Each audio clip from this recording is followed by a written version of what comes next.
महाराष्ट्र में एक हफ्ते तक सियासी ड्रामेबाजी के बाद आखिरकार शिवसेना के उद्धव ठाकरे को हटा एकनाथ शिंदे बीजेपी की मदद से खुद सीएम बन गए। तब तो बीजेपी ने देवेंद्र फडणवीस को सीएम न बनाकर एकनाथ शिंदे को सीएम बना दिया था।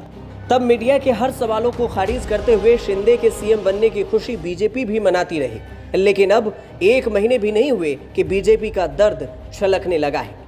बीजेपी के महाराष्ट्र इकाई के प्रमुख चंद्रकांत पाटिल ने 23 जुलाई 2022 को कहा, पार्टी ने भारी मन से यह फैसला लिया था कि देवेंद्र फडणवीस के बजाय शिवसेना के बागी नेता एकनाथ शिंदे को राज्य का मुख्यमंत्री बनाना चाहिए।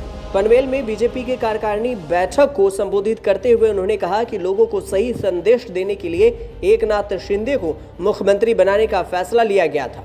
पाटिल ने कहा कि हमें एक ऐसे नेता देने की आवश्यकता थी जो सही संदेश दे और स्थिरता सुनिश्चित करे। केंद्रीय नेतृत्व और देवेंद्र जी ने भारी मन से एकनाथ शिंदे को सीएम के रूप में समर्थन देने का फैसला किया था। हम खुश नहीं थे, लेकिन हमें फैसला को स्वीकार किया। आपको बता दें कि 30 जून को बीजेपी ने फडणवीस की जगह शिंदे के सीएम के तौर पर घोषणा कर सबको चौंका दिया था। हालांकि फडणवीस ने राज्य कैबिनेट से बाहर रहने का ऐलान किया था, लेकिन बाद में पार्टी नेतृत्व के कहने पर उन्होंने उप मुख्यमंत्री के पद पर शपथ ली थी। शिंदे के नेतृत्व में शिवसेना के 40 विधायकों ने बागी रुख अख्तियार कर लिया था और महाराष्ट्र से पहले गुजरात और फिर असम चले गए थे।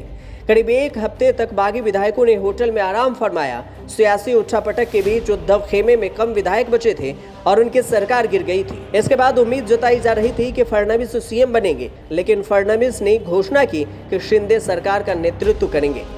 पूर्व सीएम फडणवीस ने भी कहा कि वह सरकार से बाहर रहेंगे, लेकिन कुछ ही घंटों में बीजेपी अध्यक्ष जेपी नड्डा ने घोषणा की कि फडणवीस डिप्टी सीएम के रूप में शपथ लेंगे। इस बीच जब पाटिल के टिप्पणियों के बारे में पूछा गया तो राज्य के बीजेपी नेता आशीष शेलार ने संवाददाताओं से कहा कि यह पार्टी का पाटिल का अपना स्टैंड नहीं था, बल्कि वह आम कार्यकर्ताओं की भावनाओं को व्यक्त कर रहे थे।